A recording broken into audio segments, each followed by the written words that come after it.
Do you ever feel like hiding under a rock or under a cover? A cover? Multiple covers? Like the covers in your bed? You just want to hide sometimes. The like confidence to be like, no, I'm here and this is exactly who I am is maybe not fully developed yet because like we're still working on it. We're still trying to figure so much out about our life and who we are, who we want to be, our attraction, our gender, our sexuality. Like there's so many different types of things to figure out. I think shame is one of those main ingredients that kind of comes in when this is happening.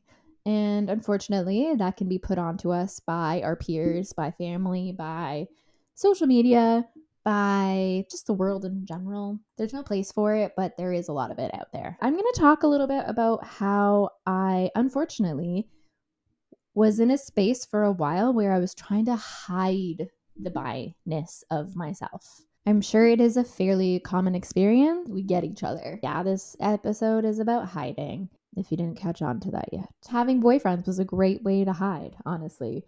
And often with those boyfriends, I would talk about all the cute girls around. And sometimes, we would like talk about them together. Like we would both have a crush on the same person. And I loved that because I could be open with this person.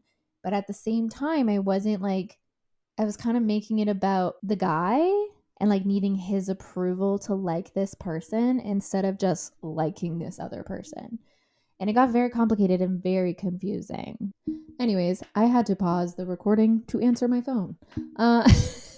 Bringing it back in, another way that I was personally hiding behind stuff was going into that overly femme, overly made up, overly for that male gaze kind of thing. Like here's my short dress, here's my red lipstick.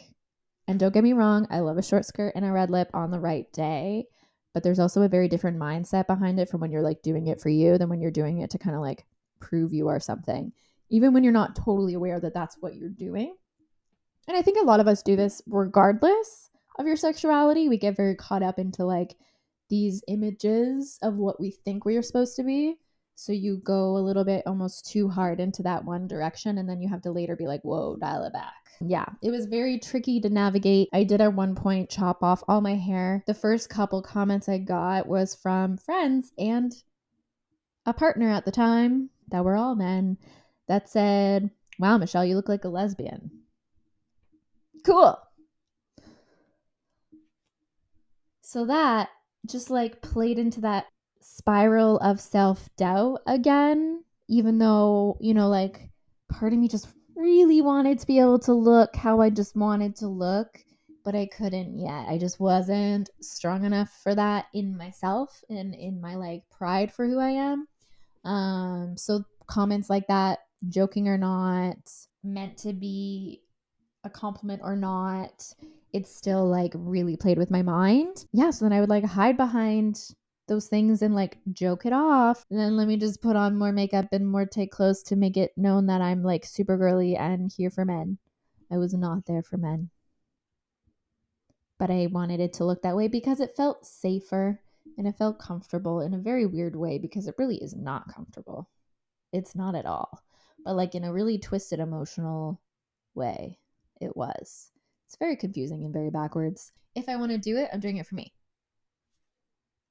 I'm not doing it to try to appease the general gaze of certain types of people or fit into a category anymore or be what I think I am supposed to be at this age and this time in my life.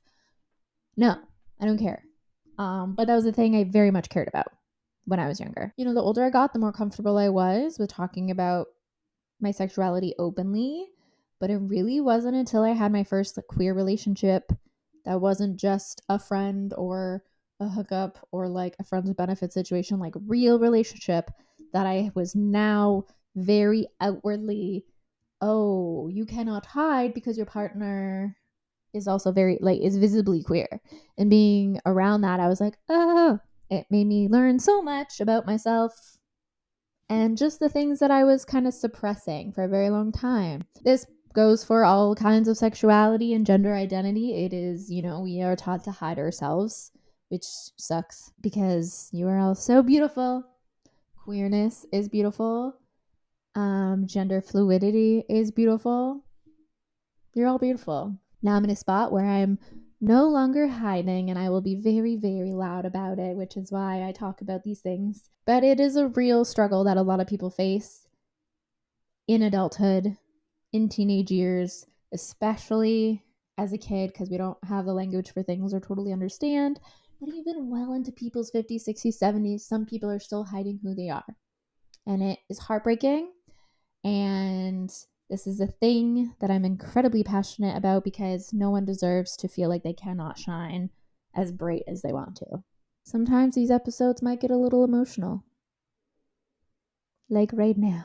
So you have to put yourself first and your safety first. However, outside of that, you absolutely deserve to shine on and be as beautifully queer, fluid, however you identify, as you want. Thank you again so much for watching. Until next time, do not hide. Love you, bye.